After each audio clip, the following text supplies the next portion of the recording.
एक बार फिर से मैं आप सभी साथियों का आपके अपने चैनल अमन स्टडी पे मैं दिल से वेलकम करता हूं। और मैं ये बता दूं कि ये आपकी चौथी क्लास होने वाली है हिंदी वर्णमाला की। तो इसमें हम देखेंगे कि कौन से प्रश्न जो है आपके प्रश्न पेपर में पूछे जा सकते हैं, उनको हम यहाँ पे देखने वाले हैं। और एक बात जो मेरी पर्सनली अगर मैं उसको कहूँ तो मैं बिलीव करता हूँ ज़्यादा से ज़्यादा प्रैक्टिस करने पे। बहुत ज़्यादा चीज़ों को बार-बार पढ़ने से बेहतर है कि आप चीज़ों को बार-बार प्रैक्टिस में लाइए। अगर प्रैक्टिस में लाएँगे तो वो प्रश्न 110% आपके श्योर हो जाएँगे। तो अगर आप इस चीज़ से सहमत हैं तो आप सही जगह आए हैं, सही चैनल पे आए हैं। तो जल्दी से पहले चैनल को सब्सक्राइब कर लीजिए, साथ ही बेल आइकन प्रेस करिए और अपने सभी साथियों को इस क्लास को शेयर कर दीजिए। और चलिए शुरुआत करते हैं पहले क्वेश्चन को। और पहला क्वेश्चन जो है 21वें नंबर के रूप में है। देखिए क्या दिया है? पहला दिया है कि निम्न में दीर्घ स्वर कौन-सा है? सबसे पहले समझिएगा, निम्न में दीर्घ स्वर कौन-सा है? और आप ये जो अ है ना, इसको आप सॉरी आ है, ये अ रहेगा। क्या रहेगा? अ रहेगा। याद रखिएगा ये अ है। अब बात करते हैं, सबसे पहले हम यहाँ पे डिफाइन करते हैं दीर्घ स्वर और ह्रस्व स्वर। देखिए पहले ह्रस्व स्वर आप इसको लिख लिख लीजिए, ह्रस्व स्वर, ठीक है? और ह्रस्व स्वर में जो होता है, ये इसको आप मूल स्वर भी कहते हैं। क्या कहते हैं? इसको आप मूल स्वर भी कहते हैं। अब इधर अब बात करें हम, तो ये दीर्घ स्वर हो जाएगा, दीर्घ स्वर। और दीर्घ स्वर को हम संधि स्वर भी कहते हैं। क्या कहते हैं? संधि स्वर। याद रखिएगा, दीर्घ स्वर को हम संधि स्वर भी कहते हैं। तो पहले मूल स्वर जो हमारे कौन-कौन से हैं? यहाँ पे आपके अ हैं, आपके ई हैं, यानी कि छोटा ई, ऊ है और आपका री है। क्या है? री है, री फॉर ऋषि। और अगर दीर्घ की बात करें तो आ, बड़ा ई, बड़ा ऊ, ऐ, बड़ा ए, ठीक है? ओ और औ। तो ये जो 7 है ना, ये दीर्घ स्वर की संख्या 7 है। इसको आप जरूर नोट कर लीजिएगा। दीर्घ स्वर आपके 7 है, ह्रस्व स्वर आपके 4 है। क्या है? 4। और 7 प्लस 4 कितने होते हैं? 7 प्लस 4 आपके 11 होते हैं। जैसा कि आप जानते हैं कि स्वरों संख्या 11 होती है, तो 7 प्लस 4 11 मैंने बता दिया। अब देखिए जरा कि ये अ है, ए वाला ऑप्शन अ है और बी वाला ओ है। ओ आपको देखिए, आपको मिल जाएगा, यहां मिल जाएगा दीर्घ में। आपसे पूछा है दीर्घ स्वर कौन सा है। यहाँ दीर्घ स्वर ना होके यहाँ ह्रस्व स्वर पूछा था, तो ये प्रश्न ये था कि जो अ है आपका, ये ह्रस्व स्वर है, बाकी ये तीनों आपके क्या है? ये दीर्घ स्वर है। देख लीजिए फिर से मैं आपको बता रहा हूं, ये क्या है? अगर आप इसको अ भी मानते हैं और ना मान के आ मान लेते हैं, तो भी आपके आ, ओ, ए, ये सब क्या है? ये आपके सब जो है दीर्घ स्वर है। क्या है? दीर्घ स्वर है। तो दीर्घ स्वर में ये सभी आ जाएंगे। क्या जाएंगे? ये सभी। अगर आपको ये ऑप्शन मिल जाए, ये सभी, तो उसमें आपको ये सभी आप टिक कर दीजिएगा। अगला क्वेश्चन देखेंगे, दूसरा नंबर। क्या दिया है कि किस स्वर के उच्चारण में दीर्घ स्वर से भी अधिक समय लगता है? किस स्वर के उच्चारण में दीर्घ स्वर से भी अधिक समय लगता है? ए है आपका अनुस्वार, बी है आपका अनुनासिक, सी है हर्ष और डी है प्लुत। तो इसका सही उत्तर आप लोग दीजिए। जो प्लुत होता है, क्या होता है? जो प्लुत होता है, प्लुत स्वर, जो प्लुत स्वर होता है वो दीर्घ स्वर से भी अधिक समय लगता है। और बात करें अगर प्लुत स्वर की, तो प्लुत स्वर जो होता है, जैसे आपको इसमें जो मिल जाएगा ये प्लुत स्वर, ये आपको संस्कृत में ही देखने को मिलेगा। क्या मिलेगा? संस्कृत में ही देखने को मिलेगा प्लुत स्वर। 23वें की बात करें, 23वां प्रश्न क्या कर रहा है? कह रहा है कि प्लुत स्वर कौन सा है? प्लुत स्वर कौन सा है? तो देखिए आप, ये औम है। क्या है? औम। ये ओम है, ये ओम है। लेकिन अगर इसकी बात करें ए वाले की, तो ओम है। क्या है? ओम। तो ये जो ओम है, ये जो इसका जो रोल है, ये इसको प्लुत स्वर के अंतर्गत लाता है, प्लुत स्वर के श्रेणी में इसको लाता है। 24वें की बात करें, 24वां दिया है कि हिंदी स्वरों का वर्गीकरण जब जीव के भाग के आधार पर किया जाता है, तो निम्नलिखित में से कौन सा भेद इसके अंतर्गत नहीं आएगा? ये देखिए प्रश्न अच्छा है कि हिंदी स्वरों का वर्गीकरण जब जीव के भाग के आधार पर किया जाता है, तो निम्नलिखित में से कौन सा भेद इसके अंतर्गत नहीं आएगा? तो आप पहले समझिएगा कि जब जीव के आधार पर जो वो मतलब उसको कहते हैं आप वर्गीकरण करते हैं, तो इनमें अग्र स्वर, मध्य स्वर, पश्च स्वर और विपरीत स्वर आपके ऑप्शन हैं। और जो विपरीत स्वर हैं, ये उसके वर्गीकरण के आधार पे नहीं आता है। ठीक है, इसको आप काट दीजिएगा, जो कि यही सही है। इसमें ऑप्शन में अग्र भी आता है, मध्य भी आता है, पश्च भी आता है। जैसे ये जीव है, देखिएगा, तो जीव के अगले हिस्से से जो शब्द आप बोले थे वो अलग हैं। ये मध्य स्वर से यहाँ से बोले जाएंगे और ये पश्च होते हैं। क्या होते हैं? ये देखिए अग्र हो गए, ये मध्य हो गए और ये हो गए आपके पश्च। तो ये तीनों आप याद रखिएगा, जीभ के तीनों भाग से बोले जाते हैं। और विपरीत में जीभ आपका जो है मुड़ता है। ये देखिए 25वां प्रश्न है, मध्य स्वर कहते हैं। मध्य स्वर किसको कहते हैं? ऊ को, ई को, ई को या अ को। तो कैसे आइडेंटिफाई करेंगे, इसको समझने के लिए आपको सबसे पहले जो मध्य स्वर हैं उनको जानना होगा। तो मध्य स्वर सबसे पहले जान लीजिए कि अ को कहते हैं। किसको? जैसे अ जो है वो मध्य स्वर की श्रेणी में आएगा। किसमें आएगा? मध्य स्वर जो है मध्य स्वर की श्रेणी में आएगा। बात करते हैं हम अग्र। अग्र में जो आता है, सबसे पहले हम जान लेते हैं कि अग्र में हमारा कौन कौन सा आता है। देखिए मैं बता रहा हूं, इसको अगर आप बोर हो रहे होंगे तो स्किप कर दीजिएगा, और अगर आप कुछ पढ़ना चाह रहे हैं तो आप रुक क्या पढ़ सकते हैं इस चीज को। देखिए अग्र आपको अगर जानना है, अग्र, तो अग्र में आप सबसे पहले जान लीजिए कि अग्र भाषा कौन कौन सी होती है। जीभ के जैसे ई हो गया, क्या हो गया? यहाँ पे छोटा ई हो गया, यहाँ पे बड़ा ई हो गया, यहाँ पे आपका री भी हो जाएगा। क्या हो जाएगा? आप इसको चाहें तो री को आप ब्रैकेट में भी कर सकते हैं, री हो गया, फिर ए हो गया, फिर ए हो गया। ये आपका किसमें हो गया? ये अग्र में हो गया। और मध्य की बात करें तो मध्य में एक अकेला कौन आता है? एक अकेला अ आता है। क्या आता है? अ। तो इसमें एक हो गया। लेकिन अगर अग्र की बात करें तो अग्र में 5 होते हैं, जैसा कि आप 1 2 3 4 5 देख पा रहे हैं। अगर बात करें पश्च की, तो पश्च में जान लीजिए कौन कौन से आते हैं। पश्च में आपके आते हैं आ, उ, देखिए यहां लिख रहा हूं मैं ऊपर, बड़ा ऊ, फिर ओ, फिर ओ। इसमें भी 5 आते हैं। किसमें? पश्च में भी 5 आते हैं। तो इस तरह आप देख पा रहे हैं कि ये भी 11 वर्ण जो है क्लियर हो रहे हैं यहाँ पे। अब 26वें प्रश्न की बात करें तो 26वां प्रश्न दिया कि भाषा विज्ञान की दृष्टि से ऊ किस प्रकार का स्वर है? ऊ किस प्रकार स्वर है? और अभी आप देखें कि ऊ जो है वो किस प्रकार शब्द है? वो पश्च स्वर है। क्या है? पश्च स्वर है। तो आप पश्च स्वर टिक करेंगे। देखिए जो प्रश्न बता दे रहा हूं उसको जरूर आप तैयार कर लीजिए, ताकि भविष्य में आपको दिक्कत न हो। देखिए आपको, सॉरी, पश्च विवृत है, ये जो मैं टिक किया हूं ये गलत है, पश्च विवृत नहीं है, पश्च समृद्ध है। क्या है? पश्च समृद्ध है। इसको भी मैं आगे क्लियर करूंगा। आगे प्रश्न पढ़ते हैं। क्या दिया है? 27वां नंबर प्रश्न है कि निम्नलिखित में से कौन सा स्वर समृद्ध है? निम्नलिखित में से कौन सा स्वर जो है वो समृद्ध है? पहले समझते हैं कि समृद्ध होता क्या है। देखिए जिन स्वरों के उच्चारण में मुख सबसे कम खुलता है, क्या होता है? जिन स्वरों के उच्चारण में मुख सबसे कम खुलता है, अर्थात लगभग बंद रहता है, उसको समृद्ध स्वर कहते हैं। क्या कहते हैं? समृद्ध।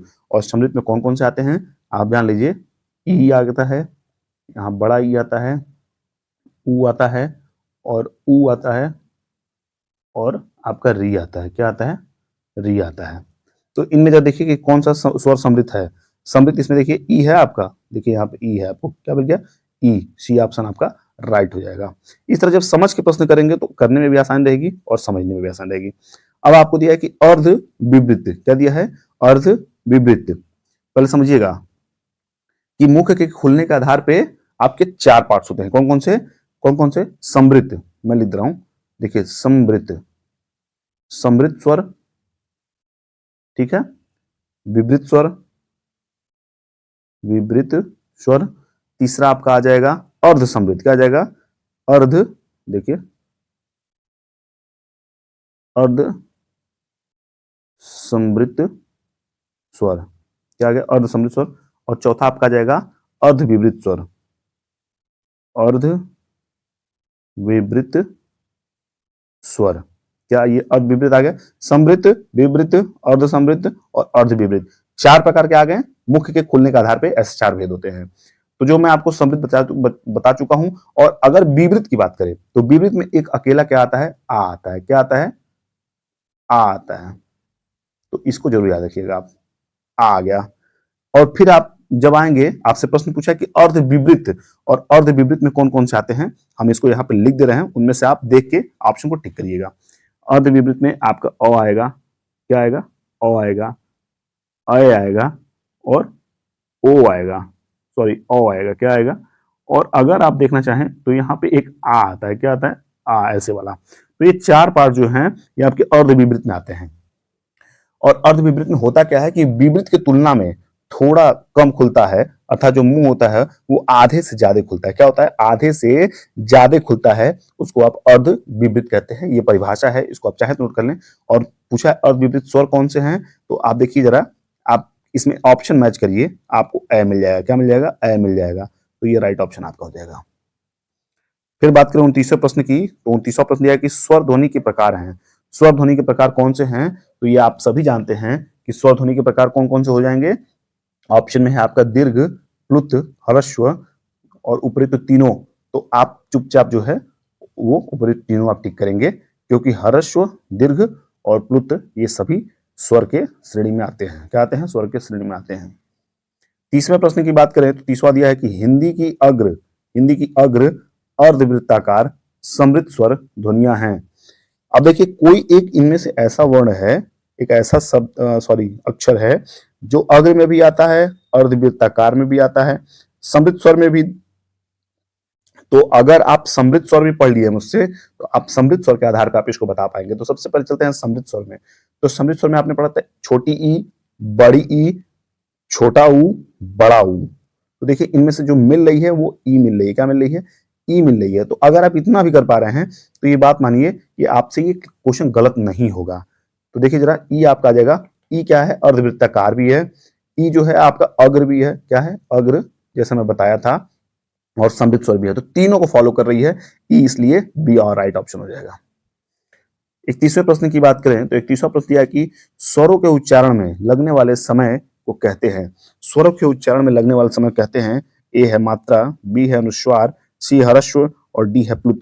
तो स्वर के उच्चारण में लगने वाले समय क्या कहते हैं? आप भी इसका आंसर करिए, मैं तो बताऊंगा ही, लेकिन आप भी करिए। उसको मात्रा कहते हैं। क्या कहते हैं? मात्रा। जो स्वर होते हैं वो किस आधार पे, जैसे ई है तो किसी के, जैसे मान लीजिए, आप समझिएगा, हमने कहा अ, यहाँ पे ले लिया हमने क। तो क में क्या, आप मात्रा अगर ई का है तो ई ऐसे थोड़ा जुड़ेंगे आप, ऐसे थोड़ा जुड़ना है आपको। क अगर आपको दिया गया तो या तो मात्रा इधर जुड़ेंगे या फिर मात्रा इधर जुड़ेंगे। तो कोई एक जो मात्रा होती है वही जुड़ती है, और उसी कहा गया कि स्वर के उच्चारण में लगने वाले समय को कहते हैं मात्रा। क्या कहते हैं? मात्रा। 32वें की बात करें तो 32वां कहा है कि मात्रा स्वर को क्या कहते हैं? मात्रा स्वर को क्या कहते हैं? ए है वर्ण, बी है समरूप, सी है रूप और डी है शब्द। तो इसको समरूप कहते हैं, जिसको ग्रेफीम इंग्लिश में कहते हैं। क्या कहते हैं? ग्रेफीम कहते हैं। 33वें प्रश्न की बात करें तो 33वां प्रश्न अच्छा प्रश्न है। ओ और ओ, ओ और ओ किस प्रकार के वर्ण हैं? ओ और ओ वो किस प्रकार के वर्ण हैं, ऐसा आपसे पूछा गया है। तो ओ और ओ कंठोष्ठ होते हैं। क्या होते हैं? कंठोष्ठ होते हैं। कंठोष्ठ होते हैं। याद रखिए, किसे? कंठोष्ठ होते हैं। इसको आप चाहें तो इसको मैं आइडेंटिफाई कर दे रहा हूं, उसको भी आप चाहें तो पढ़ सकते हैं। देखिए, ओ है आपका, अगर ओ की बात करें, ओ यहाँ पे ओ है तो किससे मिलकर बना है? ये अ और प्लस छोटा ऊ से। तो आपका अ जो हो गया कंठ हो गया, और ऊ जो हो गया ये ओष्ठ हो गया। क्या हो गया? ऊ जो हो गया आपका ओष्ठ हो गया। तो इसी को मिला के कंठोष्ठ हो गया। क्या हो गया? कंठोष्ठ हो गया। फिर अ की बात करें तो अ देखिए जरा, अ आप अ से बनाएंगे और प्लस यहाँ पे आप ओ करेंगे। क्या करेंगे? ओ करेंगे। तो किससे हो जाएगा? ये कंठोष्ठ हो जाएगा। तो ये दोनों जो आपके कंठोष्ठ के श्रेणी में आएंगे, इसलिए डी ऑप्शन आपका राइट हो जाएगा। अगर हम बात करें 34वें प्रश्न की तो दिया है कि स्वर किसका भेद है? स्वर किसका भेद है? ए है संधि, बी है समास और डी है वर्ण, सी है वर्ण और डी है लिंग। तो स्वर जो है, स्वर किसका भेद है? स्वर आप सभी जानते हैं, स्वर जो है वर्ण का भेद है। किसका है? स्वर जो है वो वर्ण का भेद है। हमें लग रहा है कि आप जब इतने प्रश्न कर लेंगे तो आपको कहीं से दिक्कत तो नहीं आएगी, इस बात की गारंटी मैं ले रहा हूं। और हमने टारगेट किया है कि पर डे जो है 80 से 100 क्वेश्चन हम करेंगे, और जो एग्जाम आते आते आपके लगभग 5000 क्वेश्चन जो है हम प्रैक्टिस कर लेंगे। 35वें प्रश्न की बात करें तो 35वां प्रश्न देखिए अच्छा प्रश्न है कि निम्नलिखित में से कौन सा संयुक्त स्वर नहीं है? निम्नलिखित में से कौन सा संयुक्त स्वर नहीं है? ए है, ए है, ऊ है और ओ है। तो आप सभी इसका उत्तर करिए। तो अगर हम बात करें इसमें कौन सा संयुक्त स्वर नहीं है, तो आप जानते हैं कि अ और प्लस ई आपको अ देता है। क्या देता है? अ देता है। और अ और प्लस बड़ी ई आपको अ देता है। और अ और प्लस उ आपको ओ देता है। तो आप देख लें कि ये भी मिल गया, ये भी संयुक्त मिल गया, ये भी संयुक्त मिल गया। आपका बचा क्या? सी बचा उ। तो बड़ा उ जो है आपका संयुक्त अक्षर में, संयुक्त स्वर में नहीं आता है। 36वें की बात करें तो निम्नलिखित में से कौन सा स्वर कंठ तालव्य है? निम्नलिखित में से कौन सा प्रश्न जो है, कौन सा स्वर जो है वो कंठ तालव्य है, तो कंठ तालव्य के लिए आपको जानना आवश्यक है कि कंठ और प्लस तालु से जो मिलकर बनेगा वो कंठ तालव्य हो जाएगा। तो जरा आप सभी बताइए, तो देखिए जरा, आप सबसे पहले आइए किस पे, आप आइए ए पे आइए, क्या है, आप ए पे आइए। देखिए आप इसको, ये संयुक्त स्वर में नहीं आते हैं, ये तीनों जो थे ये संयुक्त स्वर में नहीं आते हैं, सॉरी ये आते हैं लेकिन कंठोष्ठ होते हैं, क्या होते हैं, कंठोष्ठ में। लेकिन जब आप डी की बात करेंगे तो आप डी देखिए, मैं पहले बता चुका हूं कि ये अ और प्लस ई में आता है, और अ क्या आता है, ये कंठ में आता है, ई क्या आता है, ओष्ठ में आता है, सॉरी तालव्य में आता है। तो कंठ प्लस तालव्य, कंठा तालव्य, आपका अय जो है वो आपका डी वाला ऑप्शन सही हो जाएगा। 37वें प्रश्न की बात करें, 37वां प्रश्न दिया है कि निम्नलिखित में से कौन से शब्द में अनुनासिकता है, निम्नलिखित में से कौन से शब्द में अनुनासिकता है। ए है संभव, बी है संभालना, संभावना, और सी है संभालना, और डी है संभावित। अगर मेरी बात आप थोड़ी देर के लिए सुनेंगे तो आप अपने क्लास में ही पॉज करिए और सबसे पहले संभव को बोलिए। संभव, देखिए संभव में कहीं ना का रोल नहीं मिलेगा आपको। संभावना क्या है, संभावना, यहां भी आपको नाक से प्रोनाउंसिएशन नहीं मिलेगा। लेकिन जब आप संभालना की बात करें, देखिए जरा, संभालना, संभालना, संभालना, संभालना, तो संभालना जैसे ही बोले आप, ये नाक से भी प्रोनाउंसिएशन आ रही है। तो इसका मतलब है कि यही है जो अनुनासिकता को फॉलो कर रही है, यही अनुनासिक शब्द है इसमें। तो इसको आप टिक करिए, शी को अनुनासिक शब्द के तौर पे संभालना। हम बात करेंगे 38वें प्रश्न की। 38वां प्रश्न, कौन से शब्द में अनुनासिकता है। कदम्ब, कंगन, कटीला, कंठाग। तो इसमें जरा आप अगर चाहें तो आप इसको बोल के देख सकते हैं। तो ये कंटीला जो है, कंटीला देखिए जरा, कंटीला, ये कटीला जो है आपका यहाँ पे अनुनासिकता को फॉलो करेगा। 39वां प्रश्न है, क्या कह रहा है, किस वर्ण का उच्चारण स्थान कंठ तालु है, किस वर्ण का उच्चारण स्थान कंठ तालु है। तो जरा ओ को देखिए ध्यान से, ओ जो है आपका, क्या ये कंठ तालु है, नहीं, ये कंठ ओष्ठ है। क्या है, कंठ ओष्ठ है, क्या है, कंठ ओष्ठ है। लेकिन जब बात हम इसकी करें, ए की, जो पूर्व में क्वेश्चन आप देखे हैं, तो ये क्या है, अ प्लस ई, तो ये क्या है, ये अ जो है आपका कंठ है और ये जो है आपका तालव्य है। तो कंठ तालव्य जो होगा आपका डी हो जाएगा राइट ऑप्शन। 40वें प्रश्न की बात करें, ये इस क्लास का लास्ट क्वेश्चन होने वाला है। दिया है कि अ के उच्चारण स्थान का नाम क्या है, अ के उच्चारण स्थान, अ के उच्चारण स्थान का नाम क्या है। तो आप अभी आप देखे हैं, जैसे कि जस्ट पिछल क्वेश्चन आप देखे हैं कि अ और प्लस ई, ये कंठ है और ये तालव्य है। तो ये क्या हो जाएगा, ये कंठ तालव्य हो जाएगा। मुझे लग रहा है मैं इतने क्वेश्चन, रिपीटेड क्वेश्चन मैं आपको बता दिया हूं कि आपको अब इन प्रश्नों पे मतलब कहीं से डाउट नहीं होना चाहिए। कई चीजें अगर आपको डाउट कर रही हैं तो आप क्लास को मतलब पीछे जाके आप क्लास को देख सकते हैं। तो चलिए इस क्लास को यहीं समाप्त करते हैं, और कैसा लगा क्लास जरूर बताइए। क्लास को लाइक करिएगा, ज्यादा अपने साथियों को शेयर करिएगा। कोई दिक्कत आए तो कमेंट करके बताइए, उसको मैं सुधारने का प्रयास करूंगा। और मिलते हैं अगले क्लास में, तब तक के लिए शुभकामनाएं आपके साथ है। पढ़ते रहिए, मस्त रहिए, स्वस्थ रहिए। Bye bye, take care.